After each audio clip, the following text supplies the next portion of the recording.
Wellman TV. Manuel Bennett. Like ka naman dyan, idol. Kabanata 501, Kabanata 501, ang ikatlong assassination. Tumangala sina Manuel Bennett at Mark Harrison. Gaya ng inaasahan. May isang taong nakatayo sa gitna ng kalsada sa hindi kalayuan sa unahan.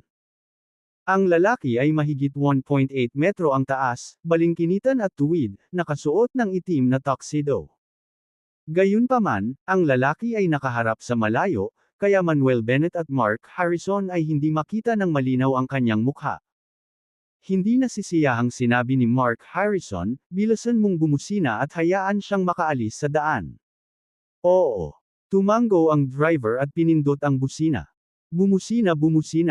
Ngunit hindi gumagalaw ang lalaking nasa harapan, nakaharang pa rin sa daan. Ang susi ay ang kalsada ay wala pang dalawang sasakyan ng lapad, at walang paraan upang lampasan ang lalaki. Sabi ng driver, "Mr. Harris, hindi pa rin kumikibo ang lalaki. Let's go check it out." Wika ni Mark Harrison at saka lumabas ng sasakyan. Sumunod din si Manuel Bennett, lumabas ng sasakyan. Bukod dito, naramdaman niyang medyo kakaiba ang aura ng kaharap, ganap na hindi katulad ng isang normal na tao. Sa sandaling ito, sina Manuel Bennett, Mark Harrison, at ang mga bodyguard mula sa likod ng kotse, lahat ay lumabas sa kotse. Tumingin si Mark Harrison sa lalaki at sinabing, "Excuse me, sir, sa tingin mo ba medyo hindi nararapat na harangan ang kalsada sa hating gabi?" Sa sandaling nahulog ang mga salita. Hehe. Isang nakakagigil na tawa ang biglang umalangaw-ngaw. Ang pagtawa na ito ay nagparamdam sa lahat ng naruroon sa kanilang mga anit. Pagkatapos, dahan-daang lumingon ang lalaki. Gayunpaman, nang makita ang mukha ng lalaki, lahat ng taong naruroon ay hindi maiwasang mapabuntong hininga sa gulat. Ang lalaki ay isang Caucasian, sa totoo lang ay medyo gwapo at nakasuot ng parang gentleman na nakatuxedo. Ngunit ang kanyang mukha ay maputla, walang bahid ng kulay. Baka isipin ng mga hindi nakakaalam na nakakita sila ng multo. Huminga ng malalim si Mark Harrison at sinabing, "Sir, please make way." Hindi man lang pinansin ng Caucasian na lalaki si Mark Harrison ngunit tumangala kay Manuel Bennett, paus na sinabing, "Naparito ako upang patayin ang batang ito." Naliligaw ang lahat ng walang kaugnayang tao. Nang marinig ito, malaki ang pagbabago ng mukha ni Mark Harrison. Si Manuel Bennett ay medyo natulala. Anong nangyayari? Bakit may dumating na naman para patayin siya? Sa loob lamang ng 2 araw na ito, nakatagpo siya ng 2 pagtatangkang pagpatay. Ang susi ay ang mga pumatay ay pawang Diyos na hari ng banal na kaharian. Hindi kaya ang taong ito ay isa ring hari ng Diyos ng banal na kaharian? Kung totoo iyon, pangatlong beses na ito. Siya ay lubos na naguguluhan. Mukhang hindi niya sinaktan ang banal na kaharian, kaya bakit hindi nila siya palayain? Kumunot ang noo ni Mark Harrison at nagtanong, "Mr. Bennett, kilala mo ba ang taong ito?" "Hindi ko siya kilala." Umiling si Manuel Bennett, pagkatapos ay tinitigan ng mabuti ang lalaking Caucasian, at nagtanong, "Ipinadala ka rin ba ng banal na kaharian?" Hindi nagsalita ang Caucasian na lalaki, nakatingin lang sa taas-baba kay Manuel Bennett. May pakiramdam ng pagsisiyasat sa kanyang mga mata. Mark Harrison said imposingly, "Mr. Bennett is my friend. Gusto mo siyang patayin, tinanong mo ba muna ako?" "Ikaw." Sinulyapan ng lalaking Caucasian si Mark Harrison at nginisyan, "Ano ang binibilang mo?" "Damn it." Ang pangungusap na ito ay agad na nagpagalit kay Mark Harrison, at siya ay umungal, dumiretso patungo sa lalaking Caucasian. Kung tutuusin, isa siyang master-level powerhouse, at hindi niya kayang tignan ng ganito, na natural na ikinagagalit niya. Sa daan patungo sa lalaking Caucasian. Inilabas ni Mark Harrison ang kanyang true chi, ang kanyang aura ay tumataas sa bawat hakbang. Gayunpaman, bago pa makalapit si Mark Harrison, casual na ikinaway ng lalaking Caucasian ang kanyang kanang kamay. Isang bahid ng dugong pulang ilaw ang agad na nagpapaliwanag sa gabi. Ang susunod na segundo, napasigaw si Mark Harrison sa sakit, at ang buong katawan niya ay lumipad palabas, bumangga ng malakas sa kotse na may putok. Dahil sa impact na ito, natulala si Mark Harrison, habang umiikot ang kanyang chi at dugo sa loob ng kanyang katawan, at halos tumalsik siya ng dugo mula sa gilid ng kanyang bibig. Mr. Harris. Si Manuel Bennett ay nabigla sa kanyang puso, hindi inaasahan na ang Caucasian na lalaki ay magiging napakalakas na maaari niyang masaktan si Mark Harrison sa pamamagitan lamang ng isang kaway ng kanyang kamay. Baril. Sa isang malakas na dagandong, isang kapitan ng mga bodyguard ang naglabas ng kanyang pistola at pinaputukan ang puting lalaki. Mabilis ding bumunot ng baril ang iba pang dosenang bodyguard at pinaputukan ng puting lalaki. Bang, bang, bang. Umalangaw-ngaw ang tunog ng mga putok ng baril. Isang granazo ng bala ang nagpaputok, lahat ay nakatutok sa puting lalaki. Ngunit nang papalapit na sa kanya ang mga bala, isang mapanuksong ngiti ang ibinigay ng maputi at muling iwinagayway ang kanang kamay. Sa isang iglap, sa harap niya, lumitaw ang isang blood-red energy barrier. Ang mga bala na pumasok sa harang ay natunaw sa tinunaw na bakal at tumulo sa lupa. Diyos ko, anong nangyayari? Natunaw ang mga bala. Sino ang lalaking ito? Nakakatakot. Lahat ng bodyguard na naruroon ay napasigaw sa gulat. Bahagyang naningkit ang mga mata ni Manuel Bennett. Kakaiba talaga ang lalaking ito. Higit sa lahat, nadama niya na ang puting tao ay hindi gumagamit ng sinaunang martial arts, espesyal na kakayahan, o mahika. Ano nga ba ang ginamit niya? Kung paanong si Manuel Bennett ay malalim ang iniisip. Sama-samang pag-atake. Umungol ang kapitan ng bodyguard habang sinusugod niya ang puting lalaki. Gumalaw din ang iba pang dosina o higit pang mga bodyguard at sinundan siya. Huwag kang pumunta. Nag-iba ang ekspresyon ni Manuel Bennett habang nagmamadaling nagbabala sa kanila, ngunit huli na ang lahat. Bago pa makalapit ang 12 o higit pang mga bodyguard, nagwagayway ng kamay ang puting lalaki. Ang kulay dugong harang sa kanyang harapan ay biglang naging surge ng kulay dugong enerhiya at sumugod sa kanila. Kabog, kabog, kabog. Agad na umalangaw-ngaw ang isang serye ng mapurol na epekto. Nagsisigawan ang isang dosenang bodyguard habang sunod-sunod silang lumipad pabalik, na nahulog ng mahigit isang dosenang metro ang layo. Damn it, ipaglalaban kita. Sa kabila ng sakit ng kanyang katawan, sinubukan ni Mark Harrison na sumugod muli. Mabilis siyang pinigilan ni Manuel Bennett, na mahinahong sinabi, Mr. Harris, napakalakas ng lalaking iyon. Wala kang laban sa kanya. Hayaan mo akong hawakan ito.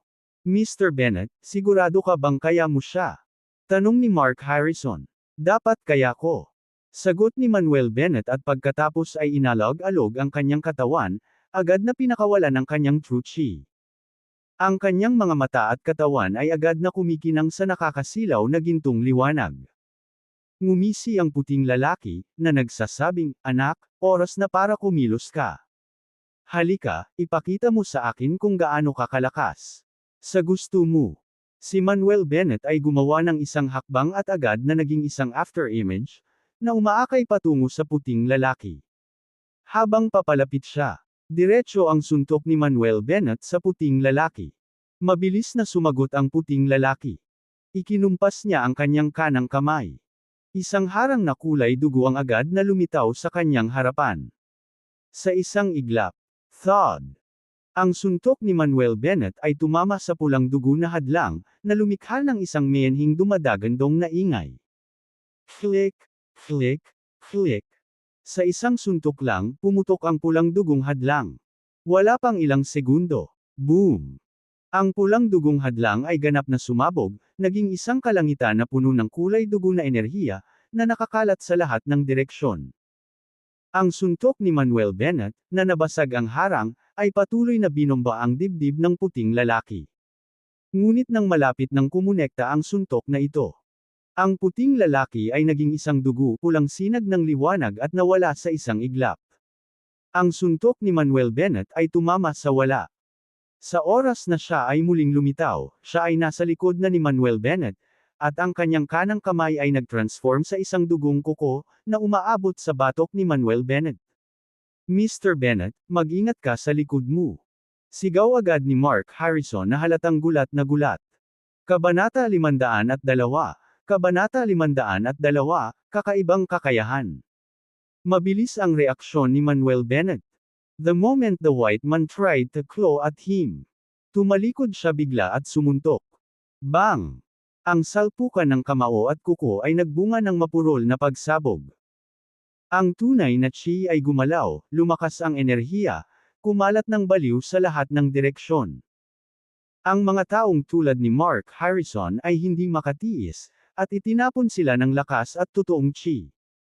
Lahat ay manatili sa likod, umatras. Mahigpit na babala ni Manuel Bennett. Umalis. Sumigaw din si Mark Harrison, na pinamunuan ang kanyang mga bodyguard na mabilis na umatras. Napagtanto din nila na ang lakas ng pakikipaglaban na ipinakita ni Manuel Bennett o ng kakaibang puting lalaking ito ay hindi nila kayang labanan. Matapos umatras si Mark Harrison at ang iba pa, muling pinakilos ni Manuel Bennett ang kanyang tunay na chi at pisikal na lakas sa parehong oras, pagkatapos ay naghatid ng isa pang malakas na suntok. Scram! Boom! Isang malakas na ingay. Isang kislap ng sorpresa ang bumungad sa mga mata ng puting lalaki habang siya ay tinatangay ng 10 metro ang layo ng suntok na ito. Ngunit hindi nagtagal, pinatatag ng puting lalaki ang kanyang katawan. Ngumiti siya kay Manuel Bennett at sinabing casual, "Anak, malakas ka talaga. Parang kung gusto kitang patayin, kailangan kong magseryoso." Dahil doon, nanginag ang katawan ng puti. Dumagundong. Ang lupa sa loob ng radius na ilang kilometro ay nagsimulang yumanig ng marahas. Maging ang mga sasakyan sa kalsada ay nagsimulang yumanig ng husto.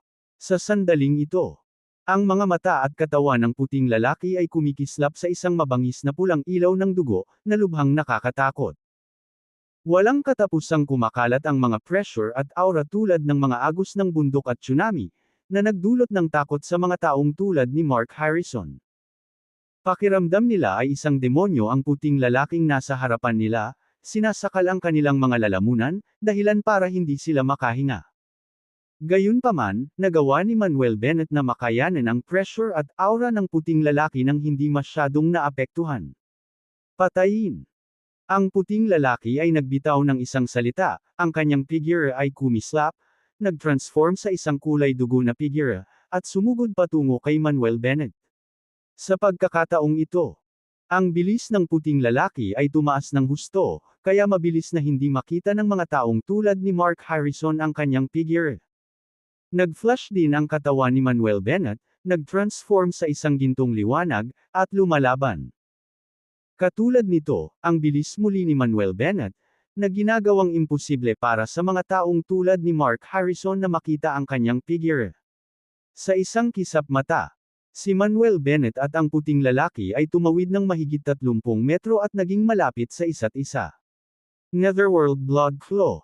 Malamig na sigaw ng puting lalaki, pinalamutian ang isang higanteng kuko, tinutukan ang dibdib ni Manuel Bennett. Para siyang demonyong kulay dugo na nag-iindayog ng kuko. Banal na Dragon 9 Claws. Nagpakawala rin si Manuel Bennett ng isang dagandong, pinalamutian ang isang higanteng ginintoang kuko, at hamampas. Parang isang 5-clawed golden dragon na umaabot gamit ang claw. Kaya naman, gusto ni Manuel Bennett na kontrahin ang claw gamit ang claw, ganap na napakalaki sa taong ito. Sa isang iglap, boom! Nagbanggaan ang dalawang kuko, na nagdulot ng malakas na dagandong. Ang totoong chi ay hinalo, ang enerhiya ay nagngangalit, lubhang nakakatakot. Sa malakas na paghaharap na ito, si Manuel Bennett at ang puting lalaki ay sabay na umatras. Napaatras ng mahigit 10 metro ang puting lalaki bago pinatatag ang kanyang katawan. Si Manuel Bennett naman ay napaatras lamang ng 7 o 8 metro bago siya nagpakatatag. Sa paghaharap na ito, malinaw na si Manuel Bennett ang nangibabaw. Lalong tumindi ang gulat sa mga mata ng puting lalaki. Tumingin si Manuel Bennett sa puting lalaki at nagtanong sa malalim na boses, "Taga Divine Court ka ba? Wala akong hinanakit o hinanakit sa iyong Divine Court, bakit mo ako pilit na hinahabol? Dahil ba sa nakapatay ako ng ilang killer mula sa Dark World? Pero, mukhang wala naman itong kinalaman sa inyo ha." Sinasabi na ang iyong Divine Court ay isa sa mga nangungunang organisasyon sa Dark World, kaya makikialam ka ba kahit sa mga walang kwentang bagay na ito? Ilang sunod-sunod na tanong si Manuel Bennett. Ang lalaking Caucasian ay hindi nagbigay ng anumang tugon. Bulalas ni Manuel Bennett, bakit hindi mo ako sinasagot? Anong mga pukana ang ginagawa mo? Anak, masyado kang nagsasalita. Walang pakialam na sinabi ng lalaking Caucasian, pagkatapos ay nagsimulang umawit ng sumpa. Sumpa na uhaw sa dugo. Sa isang iglap. Maaari mong makita ang mga sinaunang simbolo ng rune na kulay dugo na nabubuo, na nagmumula sa isang isinumpa na layunin habang sila ay bumaba upang patayin si Manuel Bennett.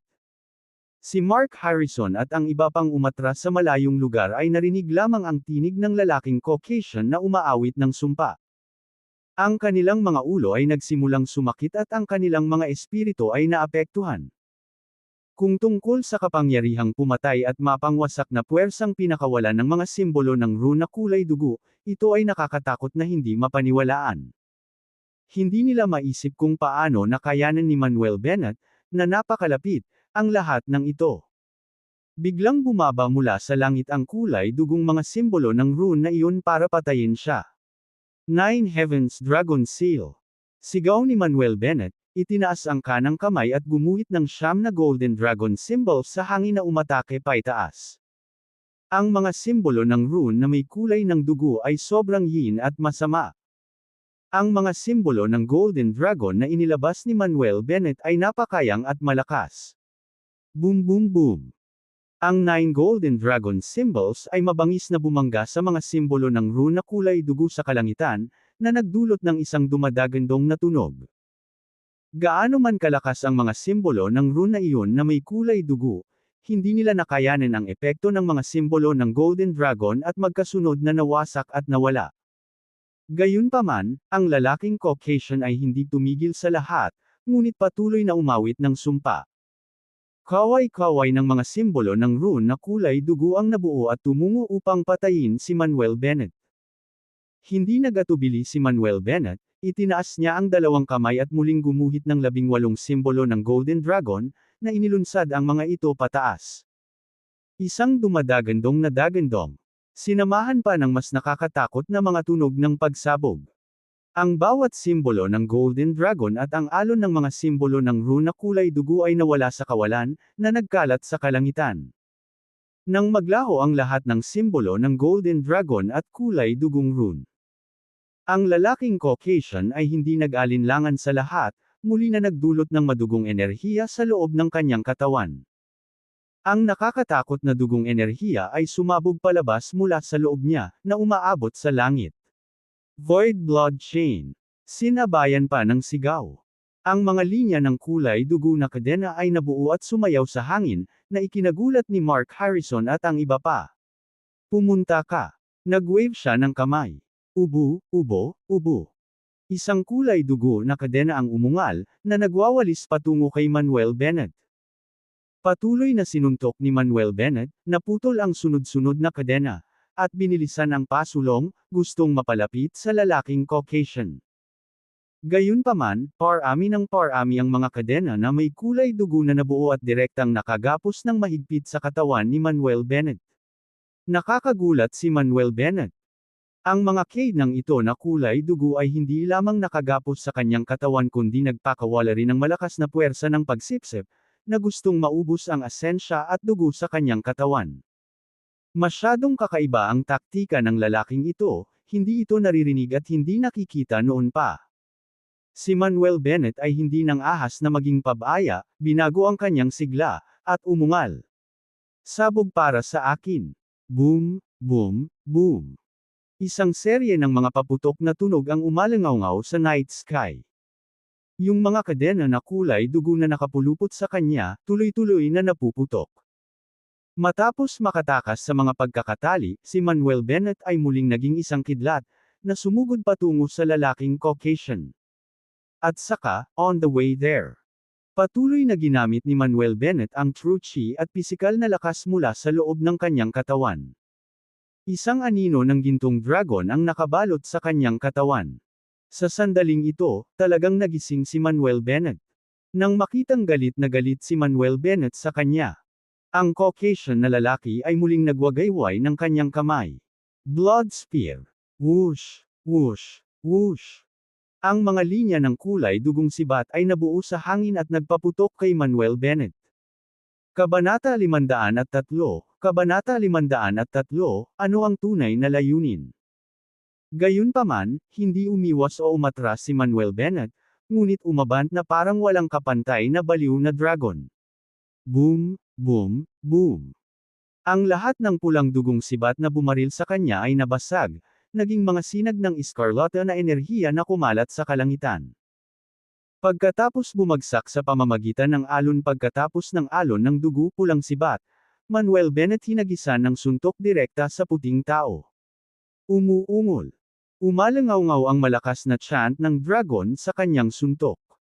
Isang golden giant fist na nakapulupot sa isang gintong dragon shadow ang pinuntirya ang puting lalaki. Isang dampi ng pagtataka ang lumitaw sa mga mata ng puting lalaki, na agad na ikanaway ang kanyang kamay. Ang sevenfold scarlet blood barrier ay namuo sa isang iglap, hamarang sa kanyang harapan. Boom bam bam. Gayunpaman, ang suntok ni Manuel ay hindi matiis na nakakatakot, direktang sumasabog sa sevenfold scarlet blood barrier. Matapos pasabugan ang sevenfold scarlet blood barrier, halos hindi nabawasan ang lakas ng suntok ni Manuel, at patuloy itong sumugod patungo sa puting lalaki. Nanliit ang mga pupils ng puting lalaki habang mabilis niyang itinaas ang magkabilang braso para harangin ang puwersa. Isang scarlet energy shield din ang nabuo sa kanyang katawan. Pumalakpak. Ang sumunod lang ay isang muffled, napakalaking tunog. Ham! Ang puting lalaki ay ungol, ang iskarlata na kalasag ng enerhiya na nabuo sa paligid niya ay durog-durog, at ang kanyang katawan ay itinapon sa hangin. Si Manuel Bennett, gayunpaman, ay hindi nagpakita ng tanda ng paghinto at patuloy na mabangis na sumugod patungo sa puting lalaki. Dahil ang lalaking ito ay desidido na patayin siya, natural na hindi niya pakakawalan ang lalaking ito. Gayunpaman, tulad ng pagsara ni Manuel Bennett, ang puting lalaki ay biglang umikot sa hangin, at ang enerhiya ng dugo ay agad na bumuo ng isang pares ng blood wing sa kanyang likod. Sa isang marahas na pag-awit ng kanyang blood wings, ang kanyang katawan ay bumaril ng diretso sa kalangitan, lumilipad hanggang sa ilang 10-10 metro ang taas. Diyos ko, lumipad ba talaga ang lalaking ito? Maaari niya talagang gamitin ang kanyang enerhiya para magpalipad ng mga pakpak at lumipad. Who the hell is this guy? Masyado lang siyang nakakatakot, di ba? Ang lahat ng mga bodyguard sa pinangyarihan ay napasigaw sa gulat, nakatitig sa puting tao sa langit, at pakiramdam na parang nabaligtad ang kanilang pananaw sa mundo. Napatulala rin si Mark Harrison, hindi nakapagsalita. Nagulat din si Manuel Bennett, nagsalubong ang mga kilay habang nakatitig sa puting lalaki sa langit. Hindi rin niya inasahan na ang puting lalaki ay magkakaroon ng ganoong kalokohan sa kanyang manggas. Ang mga pakpak ng dugo sa likod ng puting lalaki ay patuloy na kumikislap, na nagpapahintulot sa kanya na mag-hover sa hangin. Pinagmamasdan niyang mabuti si Manuel Bennett, ang mga sulok ng kanyang bibig ay nakataas habang tumatawa at sinabing, "Hoy bata, mayroon ka talagang mga kakayahan." Gayunpaman, dito nagtatapos ang kaganapan ngayon, magkikita pa tayo sa isa pang araw. Hahaha. Sinabayan ng isang tawa, ang puting lalaki ay nag-flap ng kanyang blood wings ng mabangis at lumipad sa malayo. Naglaho ang figure ng puting lalaki sa madilim na gabi pagkaraan. Pagtingin sa direksyon ng pagtakas ng puting lalaki, gulat na gulat pa rin ang lahat sa pinangyarihan. Hindi nila napigilan, sobrang laki ng impact ng eksenang ito. Hindi pa sila nakakita ng ganoong kakaiba ngunit makapangyarihang tao. Hindi ka pani-paniwalang namangha si Manuel Bennett, ngunit lalo siyang naguluhan. Kung ito man ay ang Purgatory Death God, ang Death Witch, o ang puting tao mula ngayon. Napag-usapan nilang lahat na patayin siya, ngunit wala ni isa sa kanila ang seryosong lumaban sa kanya hanggang mamatay. Parang sinusubukan siya ng tatlong ito. Posible kayang gustong malaman ng tatlong ito ang kanyang bottom line bago siya muling pumatay. O mayroon silang ibang layunin. Mr. Bennet, paano mo na-provoke ang isang nakakatakot na individual? Sa oras na ito, lumapit si Mark Harrison, at nagtanong ng may matagal na takot. Natitiyak niya na kung wala si Manuel Bennet, malamang na mapapatay sila ng puting lalaking ito ng walang kahirap-hirap. Si Manuel Bennet, walang magawa, ay nagsabi, Mr. Harris, kung sasabihin ko sa iyo na wala akong ideya kung bakit ako hinahabol ng taong ito, maniniwala ka ba? Ito. Natigilan si Mr. Harris.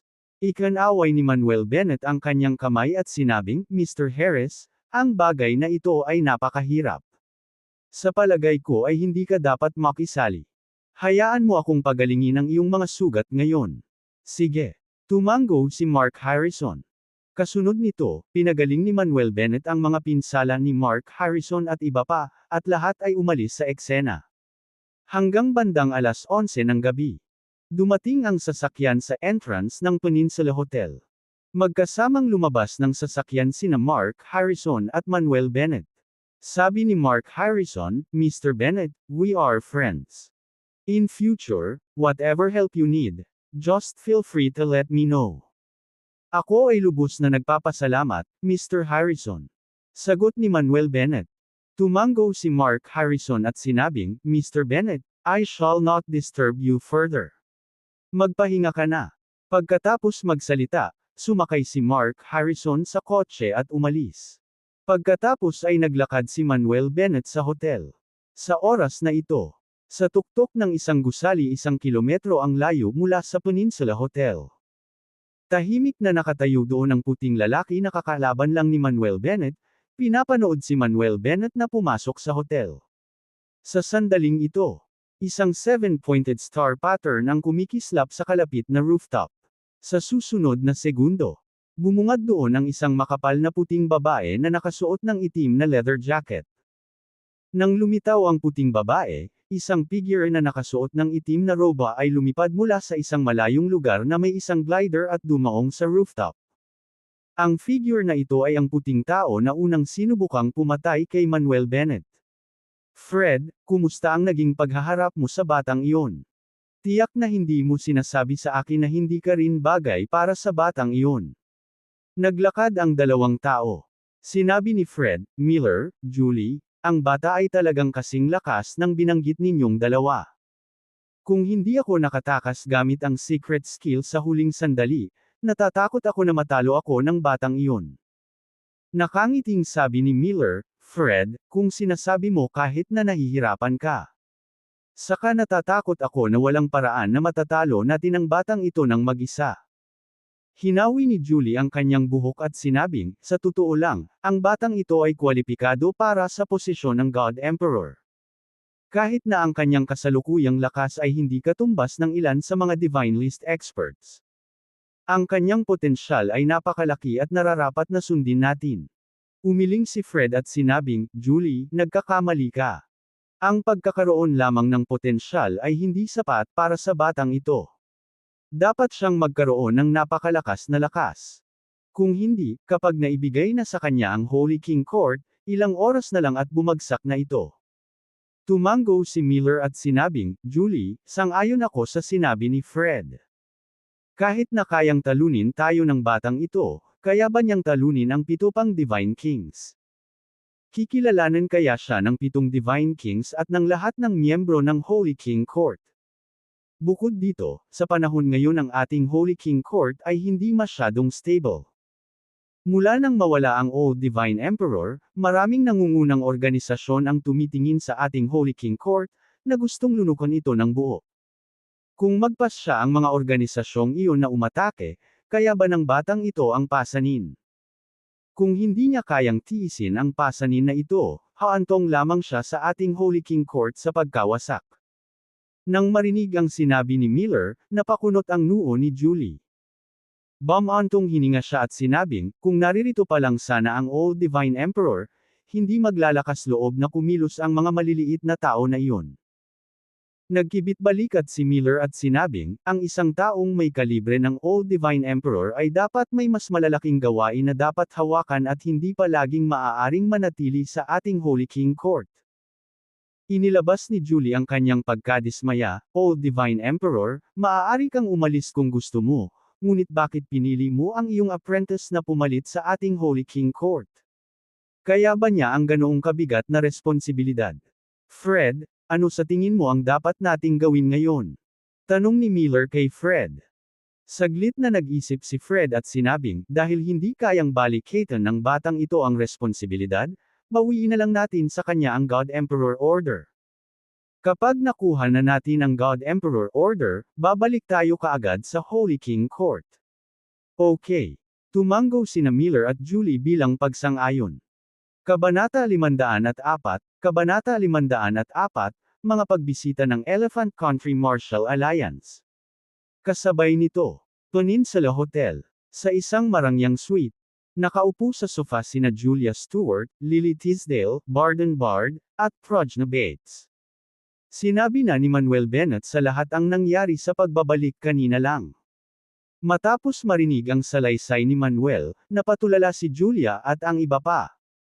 Hindi nila inaasahan na si Manuel ay makakatagpo ng isa pang pagtatangkang pagpatay sa kanilang pagbabalik. Kinuha ni Manuel Bennett ang isang bote ng mineral water at humigop, pagkatapos ay tinanong si Prajna Bates, "Prajna, sino nga ba ang lalaking nabanggit ko kanina? Maaari rin ba siyang taga-Divine Court?" Huminga ng malalim si Prajna Bates at sinabing, "Oo, galing nga siya sa Divine Court, at isa rin siyang prinsipe ng Blood Race, na kilala bilang Dark Baron. Hindi ko inaasahan na ipapadala ng Divine Court ang Dark Baron. Ito ay talagang hindi kapani-paniwala. Lahing dugo." Mukhang naguguluhan si Manuel Bennett, anong klaseng lahi ang Blood Race? Si Julia Stewart at ang iba ay naguguluhan ding tumingin kay Prajna Bates. Nagpatuloy si Prajna, "Ang lahi ng dugo ay isang sinaunang lahi sa mundong ito. Napakatanda na walang nakakaalam kung ilang taon na ang lahi na ito. Bilang resulta, ang Blood Race ay may napakalaking kapangyarihan sa mundong ito, kasama ang kanilang mga tao sa iba't ibang larangan sa buong mundo, na nagtataglay ng malawak na kayamanan at katayuan. Ang mga miyembro ng Blood Race ay ipinanganak na may misteryosong kapangyarihan ng bloodline, na iba sa mga ordinaryong tao. Bukod dito, mas mataas ang bloodline awakening ng mga miyembro ng Blood Race, mas malakas ang kanilang lakas. Maging ang Dark Baron, na ngayon ay itinuturing na isang henyo ng Blood Race, ay nagising lamang ng isang bahagi ng kanyang kapangyarihan sa linya ng dugo." Nang marinig ang mga salita ni Prajna, si Manuel Bennett at ang iba pa ay nagkaroon ng bagong pag-unawa sa Dark World. Iniisip ang mga mamamatay tao, mersenaryo, ninja, mga gumagamit ng espesyal na abilidad, mga salamangkero, at mga miyembro ng Blood Race na kanilang nakatagpo sa panahong ito. Hindi napigilan ni Manuel Bennett na mapabuntong hininga. Ang madilim na mundo ay talagang puno ng mga kababalaghan. Inaasahan din niya na balang araw ay makapasok siya sa Dark World at makipagkumpetensya sa mga makapangyarihang nilalang na iyon. Namangha si Julia Stewart, "Hindi ko akalain na magkakaroon ng ganitong mahiwagang lahi sa mundong ito. Parang hindi lahat ng kinukunan sa pelikula ay peke." Pinilit ni Barden Bard ang kanyang dila at sinabing, "Kung ang kapangyarihan ng bloodline ng Dark Baron ay nagising lamang ng isang bahagi nito at napakalakas na, gaano siya kalakas kapag nagising ang lahat ng kapangyarihan ng kanyang bloodline? Ewan ko dyan." Umiling si Prajna at sinabing, "Kahit papaano ay wala pa akong narinig na sinumang miyembro ng Blood Race na nagising sa lahat ng kanilang kapangyarihan sa bloodline. Kahit na ang sunod-sunod na clan leaders ay hindi pa ito nagawa." Nag-isip sandali si Manuel Bennett at sinabing, "Prajna, sa 2 araw na ito, nakaranas ako ng 3 sunod-sunod na pagtatangkang pagpatay. Palagi kong nararamdaman na hindi talaga ako gustong patayin ng Purgatory Death God, Death Witch, at Dark Baron. Parang sinusubok nila ako. Sa bawat oras na dumating sa kritikal na sandali ng buhay at kamatayan, sila ay outres. Kaya sa tingin ko may mali. Hindi ko alam kung ano ang nangyayari." Kumunot ang noo ni Prajna, at biglang may naisip, "Mr. Bennett, baka gusto ka ng Divine Court na mapagtagumpayan.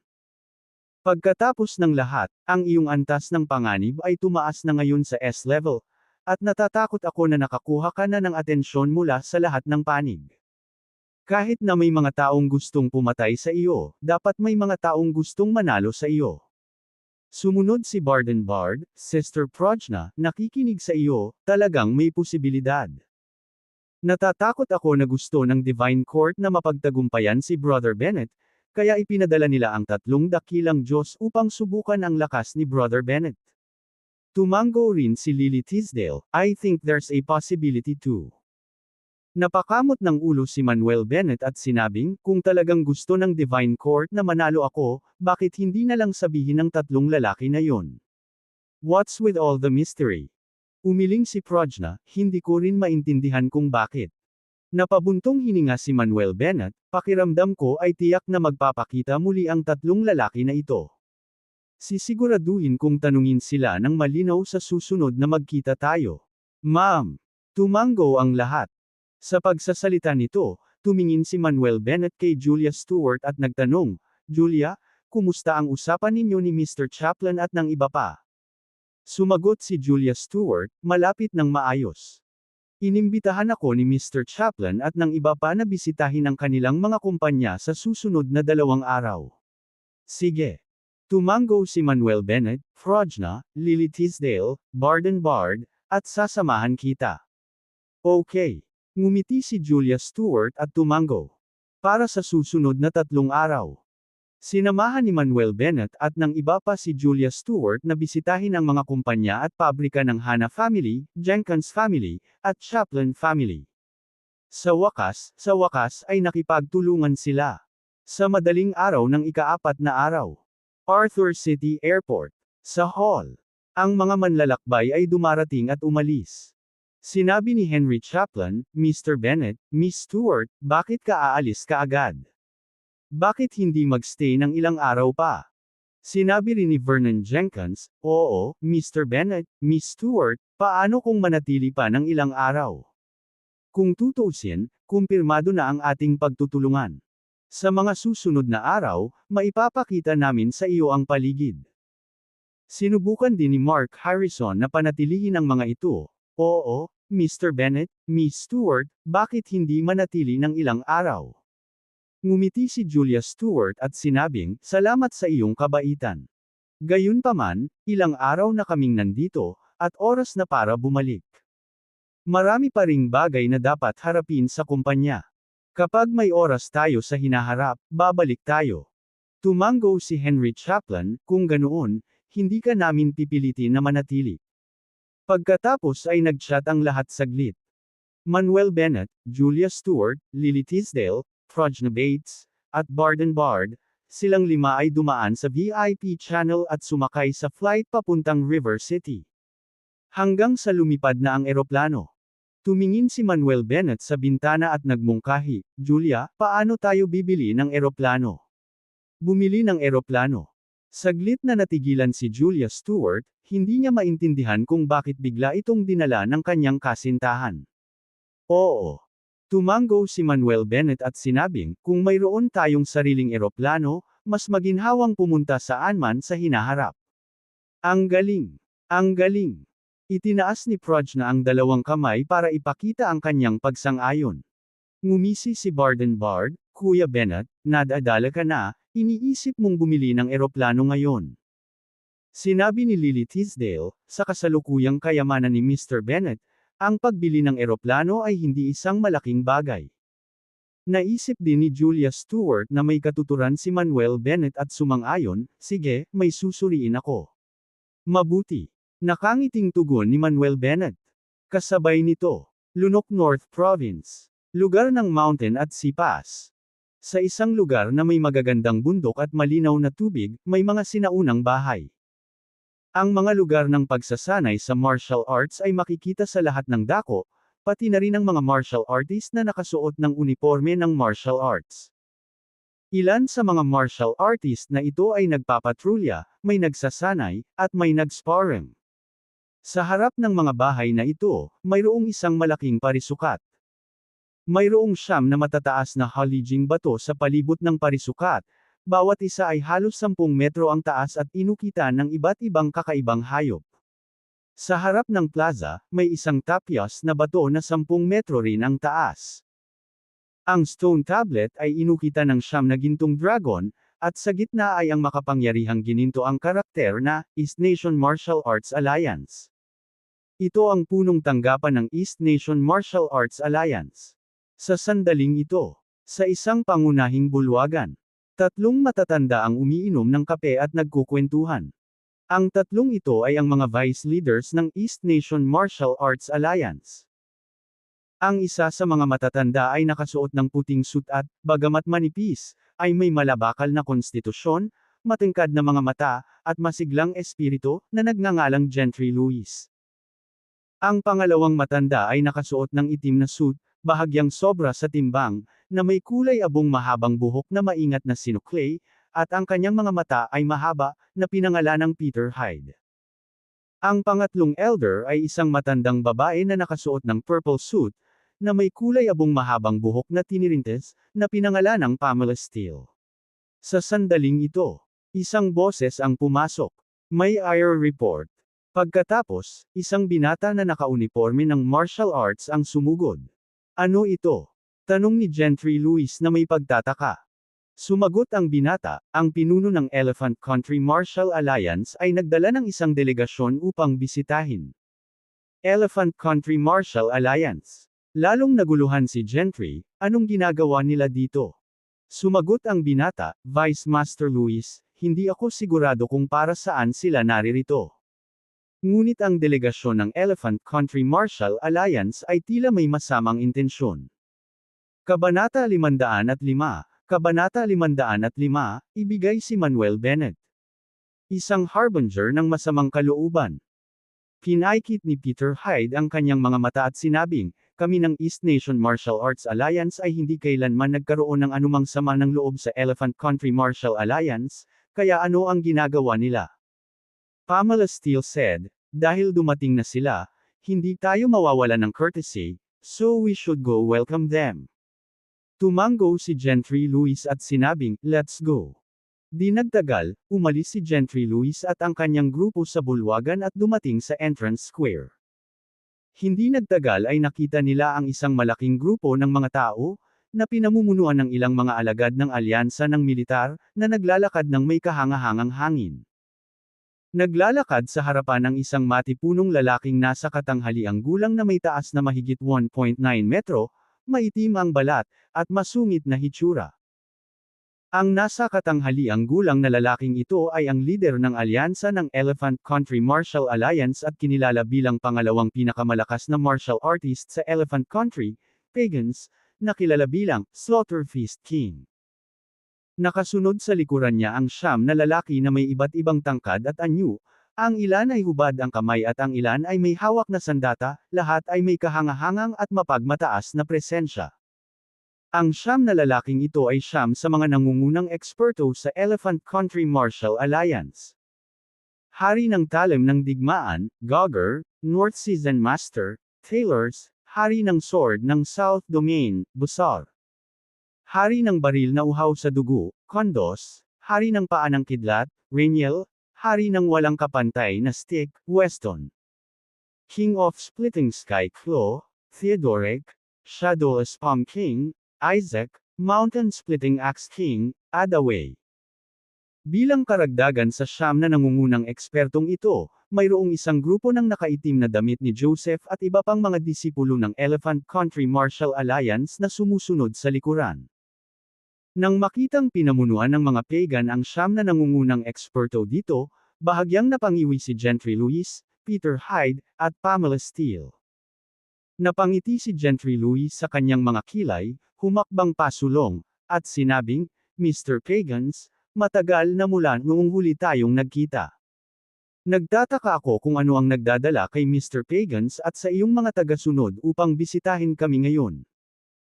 Gaya noon, nagkaroon ng ilang mapagkaibigang palitan at kompetisyon sa pagitan ng East Nation Martial Arts Alliance at Elephant Country Martial Alliance, kaya kilalang kilala ng lahat ang isa't isa. Gamit ang awkward East Nation language, sinabi ng mga pagano sa malalim na boses, Mr. Luis, hindi ba ang East Nation mo ay kilala bilang lupain ng etiquette at politeness? Bakit hindi mo kami yayain na maupo at mag-usap? Tumawa si Gentry Lewis at sinabing, "Siyempre, lahat, pak, ipasok." Habang nagsasalita siya, gumawa si Gentry Lewis ng isang kilos ng paanyaya. Malamig na sumangot ang mga pagano, at pagkatapos ay pinangunahan ang kanyang grupo sa loob ng pangunahing bulwagan na may mayayabang na hakbang. Pinaikit ni Peter Hyde ang kanyang mga mata at sinabing, "Mukhang ang mga pagano na nagdadala ng siyam na nangungunang eksperto dito ay talagang isang tagapagpahiwatig ng masamang kalooban." Sumimangot si Pamela Steele at sinabing, "Ngayong wala ang General Alliance Master, sana ay walang malaking kaguluhan." Sabi ni Gentry Lewis, "Let's go and ask them what they want." Maya-maya ay sumunod naman si Gentry Lewis at ang iba pa. Mabilis na nakarating ang lahat sa main hall at umupo sa kani-kanilang upuan. Nagbuhos din ng kape ang mga alagad ng Marshall Alliance.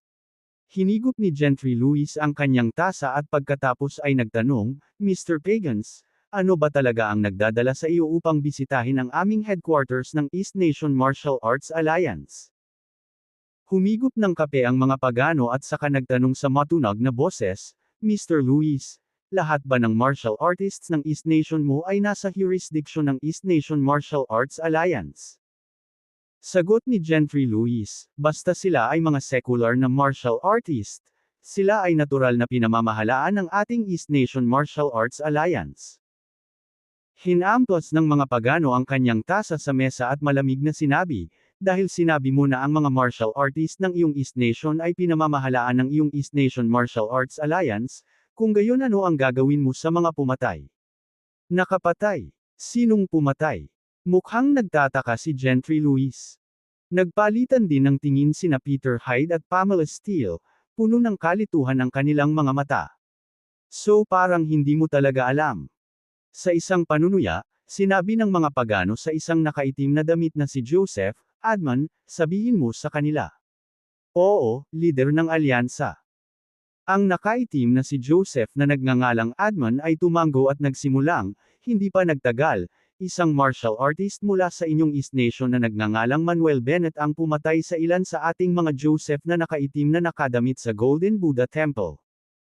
At saka, ang ating Panginoon, si Dragon Lady Lisa, ay pinatay din ng lalaking iyon na nagngangalang Manuel Bennett."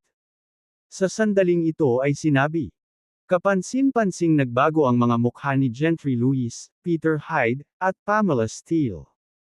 Siyempre, alam nila ang tungkol sa Golden Buddha Temple, na sikat sa buong Elephant Country. At mas kilala rin nila ang Dragon Lady Lisa. Isa siya sa tatlong nangungunang eksperto sa Elephant Country, mahusay sa parehong martial arts at spells, napakalakas. Ang hindi nila inaasahan ay ang Dragon Lady Lisa ay maaaring patayin ng isang martial artist mula sa kanilang East Nation. Paanong wala silang ideya tungkol sa isang malaking bagay? At saka, sino ba talaga ang lalaking ito na pinangalanang Manuel Bennett, na maaaring talagang pumatay sa Dragon Lady Lisa? Kumunot ang noo ni Gentry Lewis, "Mga pagano, pakisabi sa amin ang pasikot-sikot sa bagay na ito." Iminuwestre ng mga pagano si Adman, "Adman, sabihin mo sa kanila." "Oo." Tumango si Adman ng may paggalang, at pagkatapos ay galit na sinabi, "Hindi nagtagal, ang aking nakababatang kapatid na si Putayla ay pumunta sa East Nation para sa negosyo at hindi sinasadyang nasaktan ang lalaking iyon na nagngangalang Manuel Bennett. Ngunit ang taong iyon ay walang awa, at direktang pinatay ang aking junior brother na si Putayla. Pagkatapos noon, ang tatlo kong nakababatang kapatid na sina Aruda, Wisek, at Wanado ay pumunta sa East Nation para humingi ng hustisya sa lalaking iyon. Pero hindi nagdalawang isip ang lalaking iyon at malupit na pinatay ang tatlo kong kapatid na junior. Natural, ang aking master na Dragon Lady Lisa ay hindi maupo pagkatapos malaman ang tungkol dito. Kaya, pumunta ang aking amo sa East Nation para maghiganti sa lalaking iyon. Ngunit ang taong iyon ay tuso at kasuklam-suklam, sinasamantala ang hindi pagiging handa ng aking Panginoon at naglulunsad ng isang palihim na pag-atake. Pagkatapos ng matinding pinsala sa aking amo, pinatay din siya ng lalaking iyon. Lalong nasasabik si Adman habang nagsasalita, at tuluyang napaluha. Natural na hindi niya sasabihin ang totoo. Ang gusto niyang gawin ay i-frame si Manuel Bennett para sa pagpatay at pilitin ang East Nation Martial Arts Alliance na magbigay ng paliwanag. Ang iba pang nakaitim na si Joseph ay nagsimulang umiyak ng hindi mapigilan. Matapos marinig ang kwento ni Adman, ang mga mukha ni Gentry Lewis, Peter Hyde, at Pamela Steele ay nagdilim. Kung totoo ang sinabi ni Adman, ang lalaking iyon na nagngangalang Manuel Bennett ay isa lamang mamamatay tao na baliw at isang kahihiyan sa East Nation Martial Arts world. Sa malungkot na mukha, sinabi ng mga pagano, Mr. Lewis, Mr. Hyde, at Madam Steele, mayroong isang walang awa na hayop sa iyong East Nation Martial Arts world, hindi mo ba sila pinamamahalaan? Seryosong sabi ni Gentry Lewis, Mr. Pagans, please rest assured, we will thoroughly investigate on this matter. Kung talagang tulad ng sinabi mo, tiyak na hindi namin hahayaang mahuli ang lalaking iyon na nagngangalang Manuel Bennett. Galit na sumigaw ang mga pagano, patay na si Master Lisa at ang iba pa, anong silbi ng pag-iimbestiga? Kung patuloy kang mag-iimbestiga ng walang mga resulta, paano sila makakapagpapahinga sa kapayapaan? Sumimangot si Peter Hyde at nagtanong, so ano ang gustong gawin ni Mr. Pagans? Mabangis na sinabi ng mga pagano, ibigay sa amin ang lalaking iyon na nagngangalang Manuel Bennett para itapon. Ibigay mo si Manuel Bennett. Sigaw din ni Gogger na nakaupo sa gilid. Iabot. Iabot. Iabot. Nagsimula ring sumigaw ang iba pang miyembro ng Elephant Country Martial Alliance, umaalingaw ang kanilang mga boses sa buong bulwagan. Kabanata 506, Kabanata 506, Lower Your Head. Labis na nagulat si Gentry Lewis, Peter Hyde, at Pamela Steele. Hindi nila inaasahan na ang pagbisita ngayon ng Elephant Country Martial Alliance ay talagang para humingi ng paliwanag sa kanilang mga ginawa. Nagmamadaling sinabi ni Peter Hyde, everyone, please calm down. Let's discuss this slowly. Galit na sinabi ng mga pagano, Mr. Hyde, walang dapat pag-usapan. Gusto ko lang ibigay mo sa amin ang lalaking iyon na si Manuel Bennett. Ayon sa aming investigasyon, nasa River City si Manuel Bennett. Dapat may branch din yung East Nation Martial Arts Alliance doon, di ba? Mahirap bang hulihin ang batang iyon? Nagmamadali ding sinabi ni Pamela Steele, Mr. Pagans, please rest assured, we will really give you justice. Ngunit, kailangan pa rin nating imbestigahan ng maigi ang bagay na ito. Anong ibig mong sabihin? Ang mga pagano ay tumingin ng masama, ikaw ba ay East Nation Martial Alliance na sinusubukang pagtakpan ang taong iyon? Sinabi ni Gentry Lewis, ang ating East Nation Martial Alliance ay palaging patas at makatarungan, at hindi kailanman gagawa ng anumang kaiyahiya. Kung talagang si Manuel Bennett ang walang pinipiling pumatay ng mga tao, tiyak na parurusahan natin siya ng matindi. Walang masabi. Kinaweyan ng mga pagano ang kanyang kamay, dumadagandong, basta ibigay mo ang tao, aalis kami kaagad. Kung hindi mo ibibigay ang tao, huwag mo kaming sisihin sa pagiging impolite. Bago bumagsak ang kanyang mga salita. Ang siyam na magagaling na eksperto ng Elephant Country Martial Alliance, pati na rin ang iba pa, lahat ay tumayo, naglalabas ng nakakatakot na pressure at aura. Nakita ito ni Gentry Lewis, Peter Hyde, at Pamela Steele. Nais ng Elephant Country Martial Alliance na pilitin silang ibigay ang tao. Bagamat ang kanilang East Nation Martial Alliance ay hindi natatakot sa Elephant Country Martial Alliance. Kung talagang nag-away ang dalawang malalaking Martial Alliance, natural na magkakaroon ng mabibigat na casualty. Ito ay isang bagay na ayaw nilang makita. Nag-isip sandali si Gentry Lewis, at sinabi sa mga pagano, Mr. Pagano, mangyaring bigyan kami ng ilang oras upang pag-usapan ito. Please rest assured, kapag napag-usapan na natin ito, bibigyan ka namin ng sagot. Pag-usapan nyo dali. Malamig na umungol ang mga pagano. Agad na tumayo si Gentry Lewis, Peter Hyde, at Pamela Steele at lumabas ng bulwagan, pumasok sa isang study room. Pagkasara ng pinto. Nag-aalalang sinabi ni Peter Hyde, Old Herdman, bilisan mo at magdesisyon. Paano natin haharapin ang bagay na ito? Sinabi ni Pamela Steele, dapat may paliwanag si kapatid na Luther, mga pagano at ang iba pa ngayon.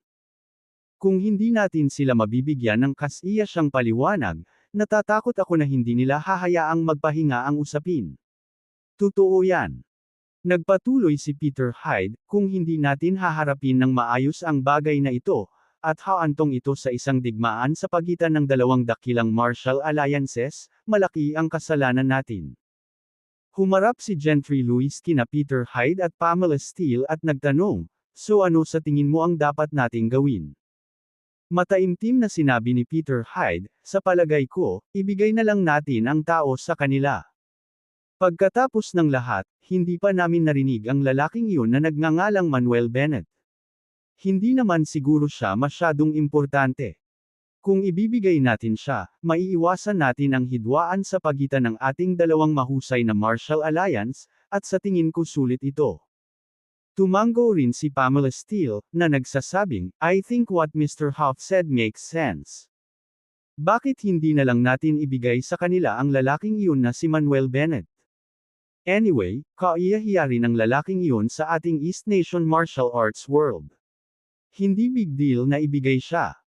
Mataimtim na sinabi ni Gentry Lewis, Mr. Henwock, Miss Steele, kung ibibigay lang natin sa kanila ang tao, hindi ba't ang ibig sabihin ng East Nation Martial Alliance ay yuyuko sa kanilang Elephant Country Martial Alliance? Sa pagkakataong ito, hinihiling nila sa amin na ibigay ang tao, at ginawa namin ito. Paano kung gumawa sila ng mas mapangahas na mga kahilingan sa susunod? Papayag ba tayo o hindi? Sumimangot si Peter Hyde, Old Herdman, this time we are in wrong. Kung hindi dahil doon, ayaw ko ring yumuko sa Elephant Country Martial Alliance nila. Kaya ibigay na lang natin sa kanila ang tao. Napabuntong hininga din si Pamela Steele, Kuya Luther, umatras na lang muna tayo. Naikuyom ng mahigpit ni Gentry Lewis ang kanyang mga kamao, nagngangalit ang kanyang mga ngipin, so both of you agree to hand over the person. Parehong tumango sina Peter Hyde at Pamela Steele. Kung nandito ang General Alliance Master, sa tingin mo papayag siya. Galit na galit ang ekspresyon ni Gentry Lewis, na nagpatuloy, ang bagay na ito ay maaaring mukhang maliit, ngunit ito ay talagang isang salungatan sa pagitan ng dalawang mundo ng martial arts. Kung sino ang umatras at yumuko ay magkakaroon ng malaking epekto. Bilang vice leaders ng East Nation Martial Alliance, paano natin mawawala ang pride ng ating East Nations martial arts world? Pabalik-balik si Peter Hyde, na nagsasabing, kung gayon, tanungin natin ang General Alliance Master para sa mga tagubilin. Sige, tatawagan ko ngayon ang General Alliance Master. Tumango si Gentry Lewis at kinuha ang kanyang cellphone para tumawag. Gayunpaman, hindi natuloy ang tawag. Ilang beses pa niyang sinubukan, pero hindi pa rin kumonekta. Kuya Luther, anong nangyayari? Tanong ni Pamela Steele. Sinabi ni Gentry Lewis, hindi ko alam kung ano ang ginagawa ng General Alliance Master, ngunit hindi ko siya maabot. Anong gagawin natin ngayon? Nag-aalalang tanong ni Peter Hyde. Sa sandaling ito, napag-usapan na ba ninyo ito? Hindi mo naman sinusubukang mag-stall ng oras, di ba? Hayaan mong sabihin ko sa iyo, kung hindi mo kami bibigyan ng kasiyasyang sagot ngayon, hindi kami aalis. Ang boses ng mga pagano ay nanggaling sa labas. Mga bastos. Galit na galit si Gentry Lewis kaya kumabog ang dibdib niya, kung gusto mong lumaban, lumaban tayo. Older Herdman, huwag maging impulsive, huwag maging impulsive. Nagmamadaling hinawakan ni Mr. Henwock si Gentry Lewis pabalik. Sinabi ni Pamela Steele, Brother Luther, bakit hindi na lang ibigay sa kanila ang tao? Kung talagang nagdudulot ito ng hidwaan sa pagitan ng martial arts world ng dalawang bansa, hindi may iwasang magkakaroon ng hindi mabilang na kamatayan at ilog ng dugo. Huminga ng malalim si Gentry Lewis at tuluyang nakompromiso, sige, iabot natin sa kanila ang tao. Pagkasabi noon ay naglakad si Gentry Lewis patungo sa pinto ng study room. Sumunod din sina Peter Hyde at Pamela Steele. Nang makarating silang tatlo sa hall, ang mga pagano at ang iba ay lumingon sa kanila. Mr. Lewis, tapos na ba kayong mag-discuss? Mayabang na tanong ng mga pagano.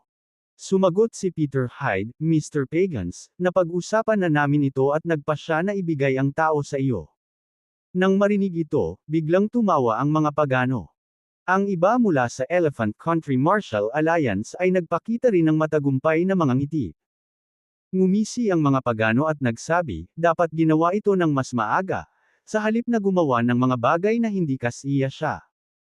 Pagkatapos, pinaikit ang kanyang mga mata, tinanong niya, kailan mo balak ibigay ang tao? Walang pakialam na sinabi ni Gentry Lewis, maghintay ng ilang araw pa. Maghintay ng ilang araw. Malamig na sinabi ng mga pagano, hindi na kami makapaghintay. Isang araw lang ang ibibigay ko sa iyo. Sa ganitong oras bukas, dapat mong ibigay sa amin ang tao. Kung hindi, natatakot ako na kailangan nating humingi ng tawad. Habang nahulog ang mga salita, hinamplas ng mga pagano ang kanyang kamay sa malapit na mesa. Nagkaroon ng bumang na pagsabog. Nabasag agad ang solid wood table. Pagkatapos, tumayo ang mga pagano at sinabing, "Tara na." Pagkatapos, ang mga pagano at ang kanyang grupo ay umalis sa bulwagan na mayabang. Hanggang sa malayo na ang party ng mga pagano. Mga bastos. Umungol si Gentry Lewis, nanginginig sa galit. Mga pananakot. Talagang naglakas loob ang mga pagano na takutin sila. Bilang vice leader ng East Nation Martial Arts Alliance, kailan pa siya nabantaan? Pakiramdam niya ay nasuffocate siya. Kuya Luther, pakiusap huminahon ka. Ginagawa namin ito para sa ikabubuti ng lahat. Oo, kapatid na Luther, huwag kang magalit, at huwag kang makialam sa mga lalaking iyon. Sina Peter Hyde at Pamela Steele ay parehong napaniwala. Pagkatapos, sinabi ni Peter Hyde, hindi ba ang River City Martial Alliance branch ay pinamamahalaan ni David Herdman? Sagot ni Pamela Steele, yes, Mr. Huff.